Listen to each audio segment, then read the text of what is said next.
আসলে আপনি যে কথাটা বলছেন যে শতাধিক, এটা এখনো আমি নিশ্চিত করতে পারছি না।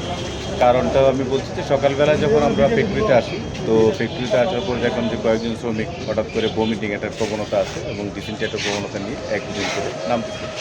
তো আমাদের যেটা ফার্স্ট প্রায়োরিটি সেটা হলো তাদের ট্রিটমেন্ট, তার সুস্থতা। তো আমরা পরবর্তীতে আমাদের যে মেডিকেল সেন্টার আছে এখানে প্রাথমিক চিকিৎসা নিয়েছি। অনেকেই এখান থেকে সুস্থ হয়ে ছুটি নিয়ে বাসায় গিয়েছে। যাদের অবস্থা আরেকটু খারাপ তাদেরকে আমরা সাথে সাথে ট্রান্সপোর্ট দিয়ে আমাদের যে শ্রীপল্লী হসপিটাল আছে ওখানে পাঠিয়েছি। আর আপনি যে সংখ্যাটা বলছেন আসলে আমরা ওই সময়টায় সংখ্যাটা নিয়ে যে কাউন্ট করবো, গুনবো এরকমটা করার সুযোগ হয়নি।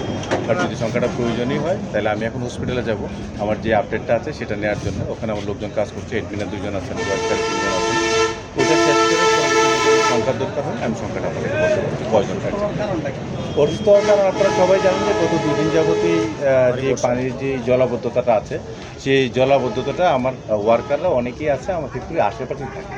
সো ওদের মানে ওয়াটার সেফটি কতটুকু ছিল, কী করছে না করছে সেটা আমার একটা জাস্ট সন্দেহ। আমি তো নিশ্চিত করে বলতে পারছি না যে কী হয়েছে।